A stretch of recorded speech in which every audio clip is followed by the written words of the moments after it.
Hello everyone, welcome to a online solution. मैं हूं अशफाक। कैसे हो प्यारो? तो आज जो सवाल आया ना, कसम से मतलब आज का सवाल देख के मन खुश हो जाएगा। और बंदे का ना तो कई बंदे का तो भैंस पानी में चली जाएगी। और ये मिसलेनियस टेस्ट इसलिए क्योंकि इसमें साइंस सोशल मैथ तीनों है। टोटल 50 सवाल है। तो फटाफट यहाँ पे देखते हैं कौन बंदा है। पक्का बता रहा हूँ पसीना छूटने वाला आज के सवाल में। तो लगे रहो और शुरू से लेकर आखिर तक वीडियो देखो। देखो कितना सवाल बना पाते हो। चैलेंज है ये आपके लिए। मेरे ख्याल से मुमकिन ही कोई ऐसा गिना चुना कोई बच्चा होगा जो 50 में 50 बना करके देख ले। Challenge for you. चलो तो देर किस बात की कर रहे हैं, स्टार्ट करते हैं। ठीक है, वन बाय वन करके सवाल पढ़ते हैं, आप आंसर देते जाएंगे। सबसे पहला सवाल है, पानी में हवा का बुलबुला चमकीला दिखाई पड़ता है, इस कारण प्रकाश का क्या होता है ना? इस कारण प्रकाश का क्या होता है? तो सवाल बोला जा रहा है पानी में हवा का जो बुलबुला चमकीला दिखाई पड़ता है, कारण क्या है? इस प्रकाश का क्या होता है? इससे प्रकाश का क्या होता है? अपवर्तन, परावर्तन, पूर्ण आंतरिक परिवर्तन, विवर्तन, विक्षेपण।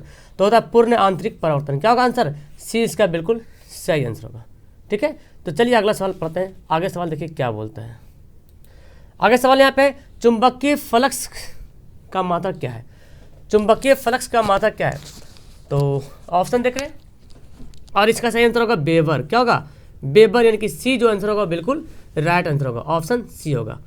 चलिए नेक्स्ट सवाल देखते हैं। सवाल बड़े ही मजेदार का है। अगला सवाल है, फेरस सल्फेट से लोहा को निम्न में से कौन सी धातु विस्थापित करेगी?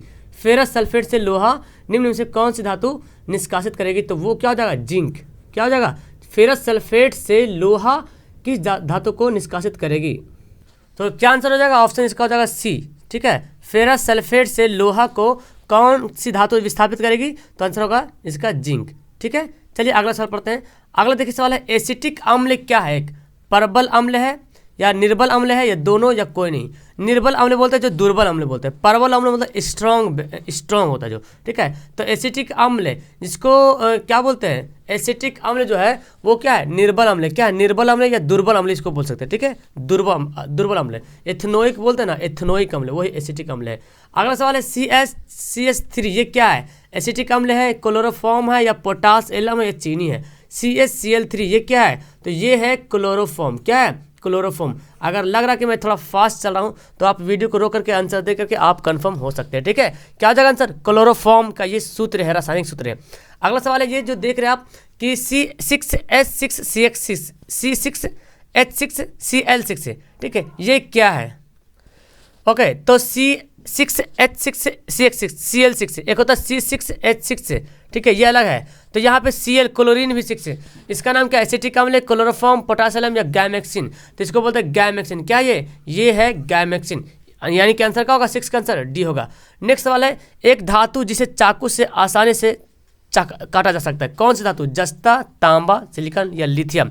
तो कौन सी धातु जिसको चाकू से आसानी से काटा जा सकता है वो है कौन? लिथियम। ठीक है, बड़ा ही मजेदार का सवाल। नेक्स्ट सवाल देखते हैं, 5 ओम, 10 ओम और यहाँ पे छूटा हुआ है तो यहाँ पे 30 ओम होगा। ठीक है, यानी कि 5 ओम, 10 ओम, 30 ओम के प्रतिरोध को पार्श्व क्रम में जोड़ेंगे, यानी कि तो बोला तुल्य प्रतिरोध पैरेलल में जोड़ना है। ठीक है, तो 1/R1 कितना हो जाएगा? 5, 1/10, 1/30।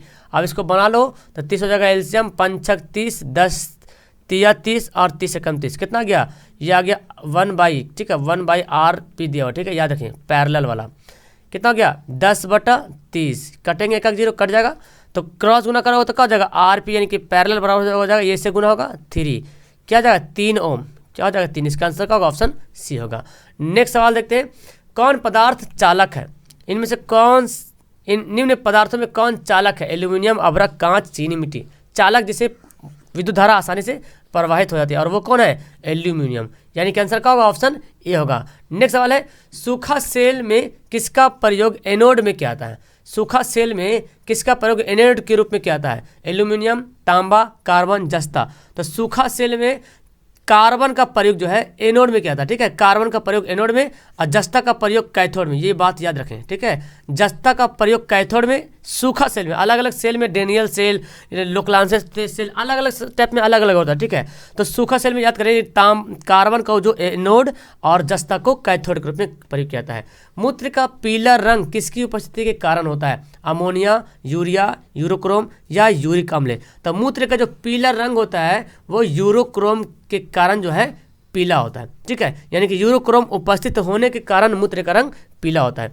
अगला है, इनमें से किस जीव की के आरबीसी में केंद्रक, ठीक है, केंद्रक जिसको बोलते हैं, केंद्रक उपस्थित रहता है। इनमें से किस जीव के आरबीसी में केंद्रक उपस्थित रहता है? लामा, हाथी, मनुष्य या बकरी। तो किस जीव के आरबीसी में यानी कि लाल रक्त कोशिकाओं में, लाल रक्त कणिकाओं में केंद्रक उपस्थित रहता है, वो है लामा। लामा एक जानवर है, आप सर्च करें गूगल पे लामा तो एक भेड़िया टाइप का आपको एक जानवर दिखेगा, ठीक है, तो आपको पता चल जाएगा लामा एक जानवर है। इस तरह एक ऊंट होता है, ऊंट के भी आरबीसी में जो है ना केंद्रक पाया जाता है, लेकिन मनुष्य के आरबीसी में केंद्रक नहीं पाया जाता, आप याद रखें। स्त्रियों में लैंगिक चक्र कितने दिनों तक चलता है? 30, 28 या 32 या 20 या 3 दिन। लैंगिक चक्र यानी कि रजोधर्म जिसको बोलते हैं, ठीक है, मेंस्ट्रुएशन क्या बोलते हैं, मेंस्ट्रुअल साइकिल, तो ये क्या है? ऑप्शन हो जाएगा इसका सी, 28 दिनों तक चलता है, ठीक है। अगला है, किस जीव के आरबीसी में केंद्रक उपस्थित होता है? तो सवाल मैंने चेंज कर दिया है, संतृप्त हाइड्रोकार्बन कौन होता है, चूंकि डबल सवाल आ रहा था। संतृप्त हाइड्रोकार्बन कौन होता है? तो एल्केन समूह का क्या होता है? संतृप्त हाइड्रोकार्बन। तो ये क्या है? देखिए ये तो कभी होगा नहीं। अच्छा ये देखते हैं C2H2 कभी होगा नहीं, ये इसका हमेशा इसका ज़्यादा होता है, ठीक है। C7H12 ये भी नहीं होगा। C4H10 ये हो सकता है। CnH2n+2 ये होता है एल्केन का। तो अगर 4 यहाँ पे आ जाएगा तो 4 दूना 8, 2 10, ठीक है। तो क्या हो जाएगा? मीथेन, इथेन, प्रोपेन, ब्यूटेन, ये ब्यूटेन है, क्या है? ब्यूटेन है, यही है संतृप्त हाइड्रोकार्बन। अगला मेंडल होगा, सॉरी मेंडल का प्रथम नियम किसने प्रतिपादित किया था? डार्विन ने, मेंडल ने, अरस्तू ने या सभी ने, ठीक है। तो मेंडल का प्रथम नियम मेंडल ने ही दिया था, ठीक है, मेंडल का प्रथम नियम मेंडल ने ही दिया था। इसी को पृथक्करण का नियम कहते हैं, ठीक है, पृथक्करण का नियम जो है इसी को कहते हैं, मेंडल ने जो दिया था इसको मेंडल का प्रथम नियम भी बोला गया। सीरिय रक्त में यानी कि जो सीरा होता है ना, सीरा, धमनी सीरा, सीरिय रक्त में ऑक्सीजन की मात्रा वायुमंडलीय हवा की अपेक्षा क्या होती है? सीरिय रक्त में जो सीरा होती है उस रक्त में ऑक्सीजन की मात्रा वायुमंडलीय हवा की अपेक्षा क्या होती है? बहुत कम होती है, बहुत ज़्यादा होती है, समान होती है, इनमें से कोई नहीं। तो याद रखें जैसे कि सीरिय रक्त जो सीरा होता है, सीरा का काम क्या है? अशुद्ध रक्त को लेकर आना वापस। तो अशुद्ध रक्त में क्या रहता है? अशुद्ध रक्त में कार्बन डाइऑक्साइड रहता है, ठीक है, जो वापस ले आता है, ठीक है। तो इसमें जो होता है ना ऑक्सीजन की मात्रा वायुमंडलीय की अपेक्षा ऑक्सीजन की मात्रा बहुत ही कम होती है, ठीक है। अगला, महाधमनी चाप कहाँ से निकलती है? महाधमनी चाप कहाँ से निकलती है? दायां अलिंद से, बायां अलिंद से, दायां निलय से, बायां निलय से। महाधमनी चाप जो है बायां निलय से निकलती है। क्या होगा इसका आंसर? डी बिल्कुल सही होगा। महाधमनी चाप कहाँ से निकलती है? तो बायां निलय से, इसका आंसर डी होगा। नेक्स्ट सवाल है, आवर्त सारणी में आप इलेक्ट्रॉनिक विन्यास 2-8 वाले तत्व किस वर्ग में पाएंगे? 2-8 वाले तत्व जो है किस वर्ग में पाएंगे? वर्ग 8, वर्ग 18, वर्ग 2, वर्ग 10। तो मैं भी इसका आंसर गलती हो रहा होगा, आप लोग को सोचने में परेशानी हो रही है, लेकिन बहुत ईजी है। देखिए आखिरी में क्या है? आखिरी में जब भी ऐसा सवाल पूछे ना 2-8 तो आखिरी देखना, आखिरी में कितना 8 आ रहा, और जिसका अष्टक पूरा होता है उसको क्या बोलते हैं? निष्क्रिय गैस या क्रिय गैस। 2-8 भी होता है 2, ठीक है। तो ये कौन सा गैस है? ये क्या नियोन है? और नियोन क्या है? आखिरी गैस है जो कि वर्ग 18 में पाया था, ठीक है, वर्ग 18 में। अगला है, संतृप्त वसा स्वास्थ्य के लिए क्या होता है? संतृप्त जो वसा होता है स्वास्थ्य के लिए क्या होता है? हानिकारक, स्वास्थ्यवर्धक, विषैले, इनमें से कोई नहीं। तो संतृप्त जो वसा होता है स्वास्थ्य के लिए हानिकारक होता है, ठीक है। संतृप्त वसा स्वास्थ्य के लिए क्या होता है? हानिकारक होता है। चलिए नेक्स्ट सवाल पढ़ते हैं। लेंस का प्रकाश केंद्र हमेशा लेंस के पदार्थ के अंदर स्थित होता है या हमेशा लेंस के पदार्थ के बाहर स्थित हो रहता है? हमेशा लेंस की सतह पर स्थित होता है, इनमें से सभी। लेंस का जो प्रकाश केंद्र है ना वो लेंस के अंदर भी रहता है, लेंस के बाहर भी रहता है और लेंस की सतह पे भी रहता है, यानी कि इनमें से क्या हो जाएगा? इनमें से सभी, ठीक है, इनमें से सभी। लेंस का प्रकाश केंद्र है, अंदर भी रहता है, बाहर भी रहता है और सतह पर भी रहता है। अगला है कि 2000, अब यहाँ पे सोशल साइंस शुरू हो गया। 2012-13 में भारत की प्रति व्यक्ति आय की औसत कितनी थी? 2013-14 में भारत में प्रति व्यक्ति आय की औसत कितनी थी? तो इसका आंसर होगा 80.388, ठीक है, 80.388 रुपये था, 80.388 इतना रुपये था प्रति व्यक्ति आय 2013-14 में, ठीक है। आंसर क्या होगा? ऑप्शन इसका सी होगा। नेक्स्ट सवाल पढ़ते हैं कि कौन क्षेत्र दलीय है, कौन सा इनमें से दलीय क्षेत्र है, दलीय क्षेत्र कौन है? भारतीय राष्ट्रीय कांग्रेस, भारतीय जनता दल, भारतीय जनता पार्टी, इनमें से कोई नहीं। तो भारतीय राष्ट्रीय कांग्रेस तो है ही national party, Bharatiya Janata party है, राष्ट्रीय जनता पार्टी ये कि राजद लालटेन छाप लालू वाला, तो ये क्या है? ये क्षेत्रीय पार्टी है। आंसर क्या हो जाएगा? ऑप्शन बी हो जाएगा, राष्ट्रीय जनता दल। नेक्स्ट सवाल है, इनमें से किस क्षेत्र में सबसे अधिक छिपी हुई बेरोजगारी देखने को मिली है? किस क्षेत्र में सबसे ज़्यादा छुपी हुई बेरोजगारी देखने को मिली है? वो है कृषि, है ना। कृषि क्षेत्र में जो है छिपी हुई बेरोजगारी देखने को मिली है। ठीक है, तो चलिए नेक्स्ट सवाल पढ़ते हैं। अगला सवाल है, वैश्वीकरण का सबसे नकारात्मक प्रभाव किस क्षेत्र पर में देखा गया? वैश्वीकरण का सबसे नकारात्मक प्रभाव कृषि एवं ग्रामीण में, रोजगार में, बैंक में, उद्योग में, तो ये सब तो टन है। ये कृषि एवं ग्रामीण में जो है नकारात्मक प्रभाव देखा गया है। वैश्वीकरण का सबसे नकारात्मक प्रभाव, वह देश जिस पर आर्थिक मंदी का प्रभाव बिल्कुल नहीं पड़ा, कौन सा देश है? इंग्लैंड, अमेरिका, रूस, जर्मनी। कौन सा देश है जिस पर आर्थिक मंदी का प्रभाव बिल्कुल नहीं पड़ा? वो है रूस। कौन है? रूस है, जिस पर आर्थिक मंदी का प्रभाव बिल्कुल भी नहीं पड़ा। ठीक है, जर्मनी की क्षतिपूर्ति राशि को किस सम्मेलन में कम कर दिया गया? जर्मनी की क्षतिपूर्ति राशि को किस सम्मेलन में कम कर दिया गया? लोजान सम्मेलन, ब्रेटन वुड्स सम्मेलन, वियना सम्मेलन या ब्रुसेल्स सम्मेलन? तो जर्मनी की जो है क्षतिपूर्ति राशि को ब्रुसेल्स सम्मेलन में कम कर दिया गया। अगला है, इनमें से कौन सा पत्तन बोलते हैं, किसको बोलते हैं? बंदरगाह को बोलते हैं, पूर्वी तट पर स्थित है, जो अंतः स्थानीय तथा अधिकतम गहराई वाला पत्तन है और पूर्ण सुरक्षित है। और एक बात और मैं जोड़ दूं, ये है नेचुरल प्राकृतिक बंदरगाह, और वो कौन? विशाखापट्टनम। आपका होमवर्क मिलेगा यहाँ पे, विशाखापट्टनम किस राज्य में है? ये होमवर्क, ठीक है, पहला होमवर्क, विशाखापट्टनम किस राज्य में है, इसका नाम बताएंगे आप लोग। वियतनाम की जनता का सबसे महान नेता कौन था? वियतनाम की जनता का सबसे महान नेता कौन था? तो आपको पता, हो ची मिन सबसे महान नेता था। वियतनाम की जनता का सबसे महान नेता कौन था? हो ची मिन। अगला सवाल है, बंबई में कांग्रेस समाजवादी दल की स्थापना कब हुई? बंबई में कांग्रेस समाजवादी दल की स्थापना कब हुई? 1933 में, 34 में, 35 में, 36 में, 26 में। तो बंबई में, तो इसका आंसर हो जाएगा 1934, है ना। 1934 में बंबई में कांग्रेस समाजवादी दल की स्थापना 1934 में की गई थी। आंसर क्या होगा? बी होगा। अगला सवाल पढ़ते हैं कि किसने 1920 में ताशकंद जगह का नाम है, ताशकंद में भारतीय कम्युनिस्ट पार्टी की स्थापना की? भारतीय कम्युनिस्ट पार्टी की स्थापना की लाला लाजपत राय, M.N. जोशी, सत्यभक्त, M.N. राय। 1920 में ताशकंद में भारतीय कम्युनिस्ट पार्टी की स्थापना की थी M.N. राय। किसने की थी? M.N. राय ने की थी। उम्मीद है कि अब तक का सारा सवाल का जवाब आंसर दे रहे होंगे। 12 से 13 मिनट हो गया, 30 सवाल कंप्लीट कर लिए, बहुत जल्दी खत्म करेंगे। महादलितों के विकास के लिए महादलित आयोग किस राज्य में बनाया गया? महादलित आयोग किस राज्य में बनाया गया? केरल, झारखंड, बिहार, उत्तर प्रदेश। तो महादलितों के विकास के लिए महादलित आयोग जो है बिहार राज्य में बनाया गया। ठीक है, बिहार राज्य में। अगला है, सीडान का युद्ध किसके बीच हुआ था? सीडान का युद्ध Austria Prussia Denmark, Prussia France, Italy, Rome. तो सीडान का युद्ध जो है पर्सा फ्रांस के बीच हुआ था। होमवर्क मिलेगा आपको कि सीडान का युद्ध कब हुआ था। दूसरा होमवर्क, सीडान, सबका होमवर्क का जवाब एक ही में देना, ठीक है। और होमवर्क एकदम कन्फर्म करके जवाब देना, ऐसे मतलब मन से जो नारा दे दिया, कन्फर्म किताब से देख के जवाब दो, चाहे जैसे भी दो, ठीक है। सीडान का युद्ध कब हुआ था? NCERT वाला सवाल देना, मतलब ऐसे मत देना। लेनिन की मृत्यु कब हुई? 1921, 22, 23, 24। तो पता, ये तो बहुत हल्का सवाल दे दिया, बहु वाला। 1924 में लेनिन की मृत्यु हुई थी। ब्रेस्ट लिटोवस की संधि किन देशों के बीच हुई थी? ब्रेस्ट लिटोवस की संधि किन देशों के बीच हुई थी?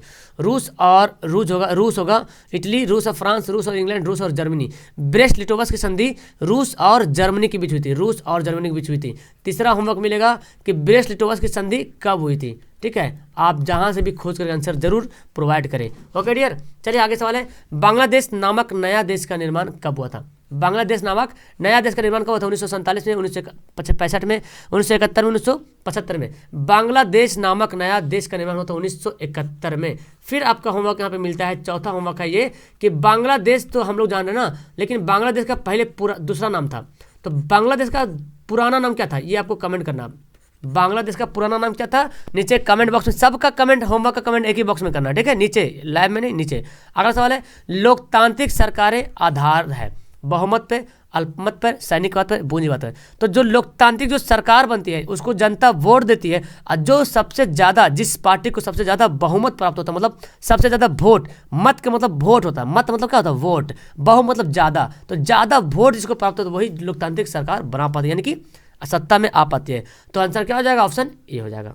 हमारे देश में किस मुद्रा को वैधानिक प्राप्त है, मान्यता प्राप्त है, वस्तु मुद्रा, साख मुद्रा, पात्र मुद्रा या चेक मुद्रा। यानी कि वैधानिक मतलब कानूनन उसको मुद्रा बोला गया, यही रुपया है, ठीक है। तो वो कौन है, पात्र मुद्रा, जिसको बोलते हैं 10 रुपये वाला नोट, 3 रुपये वाला नोट, ये हो गया, ठीक है। तो इसका आंसर क्या होगा, ऑप्शन इसका सी हो जाएगा। नेक्स्ट सवाल देखते हैं, सहकारिता प्रांतीय सरकारों का हस्तांतरित विषय कब बनी। सहकारिता प्रांतीय सरकारों का हस्तांतरित विषय कब बनी, 1929, 19, 18, 14। तो 1919 में, ठीक है। सहकारिता प्रांतीय सरकारों का हस्तांतरण कब बनी, 1919 में। ये सवाल तो पढ़ चुके हैं। नदियों में बाढ़ आने का प्रमुख कारण क्या है, जल की अधिकता, वर्षा की अधिकता, नदी में तली के अवसाद, इनमें से कोई नहीं। तो इनमें से कोई नहीं दे, मतलब किसी एक को चुनना है यहाँ पे, ठीक है। लेकिन अगर सभी देता ना तो ज़्यादा मोस्ट होता है इनमें से सभी, क्योंकि तीनों कारण है। लेकिन अब इसमें तो किसी एक ही को चुनना पड़ेगा। तो वर्षा की अधिकता सबसे पहला प्रायोरिटी तो हम इसी को देंगे, क्योंकि वर्षा ज़्यादा होगा तभी तो नदी भर जाएगा, जल भर जाएगा, है ना। तो वर्षा की अधिकता।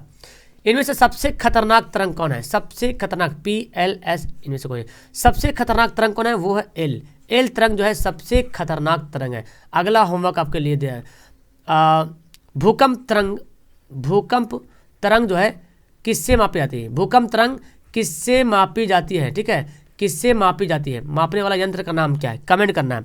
अगला है, इनमें से कौन भारतीय बहुराष्ट्र कंपनी, भारतीय, Ford Motors, Samsung, Coca Cola, Tata, तो सब बहुराष्ट्र कंपनी है। लेकिन भारतीय ये भी नहीं है, ये भी नहीं, ये भी नहीं, टाटा है भारतीय बहुराष्ट्र कंपनी।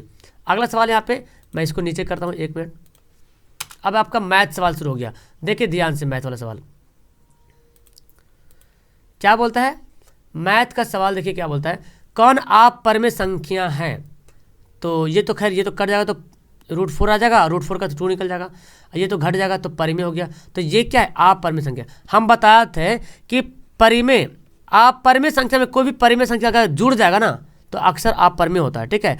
और ये बात याद रखें, आप परिमेय संख्या में कोई भी परिमेय संख्या गुना करेंगे तो भी आप परिमेय होगा। देख लीजिए, कोई भी आप परिमेय संख्या ले लीजिए √5 और इसका परिमेय संख्या ले लीजिए 5, गुना करेंगे तो क्या होगा, हमेशा हमेशा परिमेय अपरिमेय का गुणनफल हमेशा हमेशा अपरिमेय होगा। और परिमेय संख्या अपरिमेय अपरिमेय का योग भी हमेशा अपरिमेय होता है, घटाव भी। लेकिन अपरिमेय संख्या और अपरिमेय संख्या गुणनफल हमेशा अपरिमेय नहीं होता, क्योंकि √5 गुना करोगे तो 5 हो जाता है, ठीक है। लेकिन कभी कभी अपरिमेय भी होता है, √3 √2 करोगे तो अपरिमेय हो जाएगा।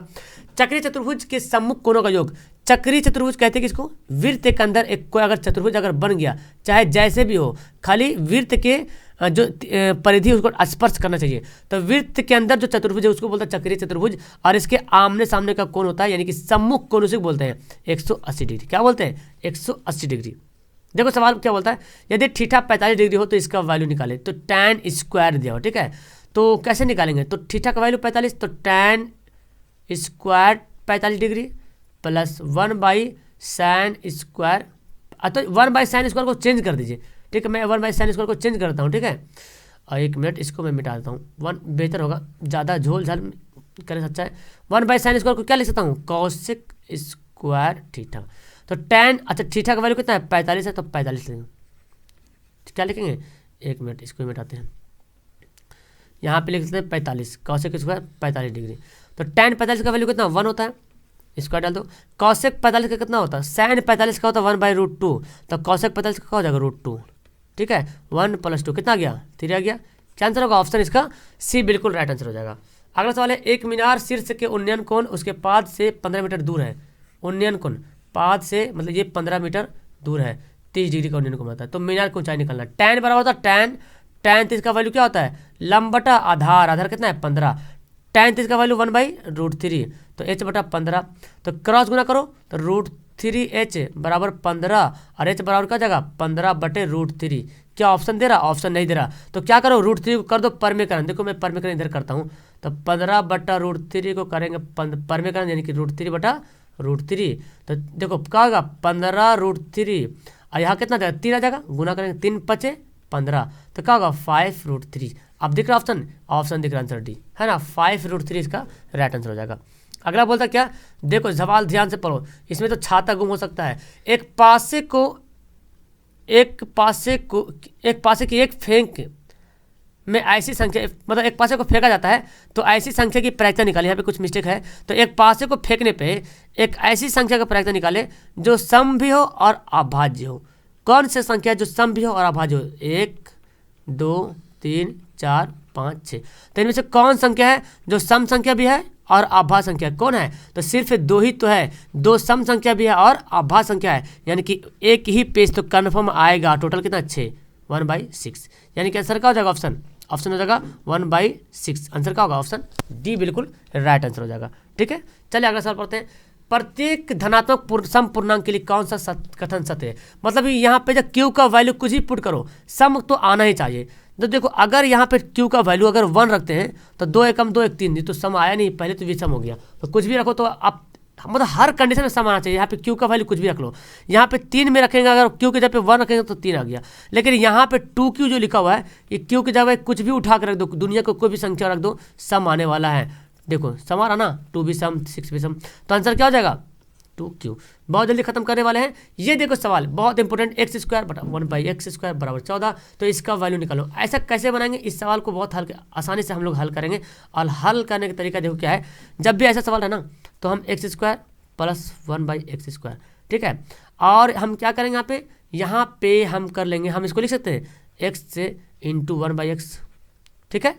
और यहाँ पे लिखते हैं हम प्लस, यहाँ पे लिखते हैं गुना में 2 लिखते हैं, ठीक है। और यहाँ पे 14 + 2, चूँकि 2 इधर आके जोड़ दिए, इधर भी क्या जोड़ दें। देखो अगर इसको काट देंगे तो 2 एकम 2 होगा ना, अगर ये x कट, चूँकि कटेगा, जाहिर सी बात अगर ऐसा रहेगा तो कंडीशन तो कटना जरूरी है। तो ये x कट जाएगा तो 2 एकम 2, यानी कि 2 इधर आके जोड़ें तो इधर भी 2 जोड़ दिए, मतलब कोई भी इफेक्ट नहीं पड़ना चाहिए। तो कोई इफेक्ट नहीं पड़ रहा, ठीक है। चलिए तो अब लेकिन ऐसा करने से एक फ़ायदा ये हुआ ना कि a² + b² + 2ab के रूप में बन गया है ना। 2 को पहले कर लेते हैं, 2ab लीजिए, ठीक है। तो क्या हो जाएगा? एक ये a + b का होल स्क्वायर ग्रुप में आ गया। b कितना हमारा? ये तो है। और यहाँ पे कितना गया? 16, ये स्क्वायर होता फिर क्या बन जाएगा? ओवररूट। और कितना जाएगा? 16 का 4, यानी कि आंसर कितना आने वाला है? Option B. समझ में आ रहा? इसमें ऐसा दिमाग लगाना है कि 2ab में बन जाए ये वाला, a + b का होल स्क्वायर बन जाए। माइनस रहेगा तो a - b का होल स्क्वायर करेंगे, तो a² तो हो गया, 1/x का स्क्वायर करते हैं, प्लस 2ab होता ना तो 2 कर लेते हैं, और a की जगह पे x और b की जगह पे 1/x, तो ये तो कट ही जाएगा। तो 2 ही, मतलब इधर 2 हम एक्स्ट्रा कर दिए, तो हम भी इधर 2 का करेंगे, एक्स्ट्रा कर देंगे। तो चूंकि 2ab इसलिए 2 ही जो, अब सर यहाँ पे 2 क्यों जोड़ रहे हैं? तो फार्मूला में 2ab होता है इसलिए 2 जोड़ रहे हैं, 3ab होता तो 3 जोड़ते हैं। तो ये किसका फार्मूला है? + b का होल स्क्वायर, यानी कि x/1/x का होल स्क्वायर है। ओके, तो 1/x का होल स्क्वायर ये किसका है? a + b, इसी का तो फार्मूला ये बनेगा ना। तो ये कितना? 16, इसका स्क्वायर जब इधर भेजोगे तो वर्गमूल बनेगा। 16 कितना होता है? 4 होता है। उम्मीद है समझ में आ गया होगा। ये सवाल देखो, और अंतिम सवाल है ये सवाल देखो। ये सवाल मैं बताया हूँ, बहुत आसानी से इसको बना सकते हैं। देखो ये है जो लिखा हुआ 1 का स्क्वायर माइनस कॉस पर पावर, कॉस का स्क्वायर थीटा का स्क्वायर कर सकते हैं, बोलो। चूँकि 1 का स्क्वायर तो 1 ही होता है, और 2 दूना 4 यहाँ पे लिख दिया। तो ये फार्मूला बन गया a² - b²। क्या होता है? a + b, यानी कि 1 + cos square theta into a - b, 1 - cos square theta.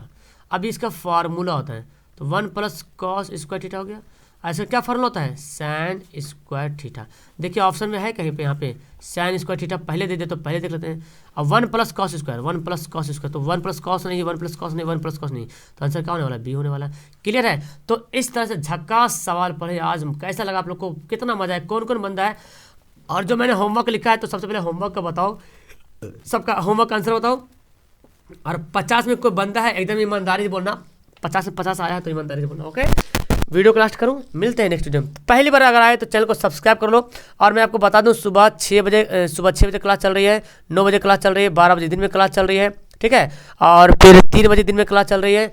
उसके बाद फिर शाम को 6:30 बजे क्लास चल रही है, 9 बजे क्लास चल रही है रात में, तो अभी और सवाल बीच बीच में वीडियो अपलोड करते रहते हैं, एक एक क्वेश्चन इंपॉर्टेंट लॉन्ग वाला। तो लॉन्ग सवाल आपको तो मिलता है सुबह 9 बजे लॉन्ग सवाल मिलेगी, ठीक है। तो जरूर आप पाना और कमेंट करो पहले कि कितना हुआ। अब पहली बार आए तो चैनल को तो सब्सक्राइब करके ज्वाइन हो जाओ और लाइक तो करो ही करो, है ना। और कितना नंबर आया पहले तो आप अपना नंबर बताओ प्यारा सा कमेंट करके, और उसी के नीचे अपना होमवर्क बताओ। ओके, यानी कि होमवर्क आंसर बताओ। That's all, thank you everyone, bye.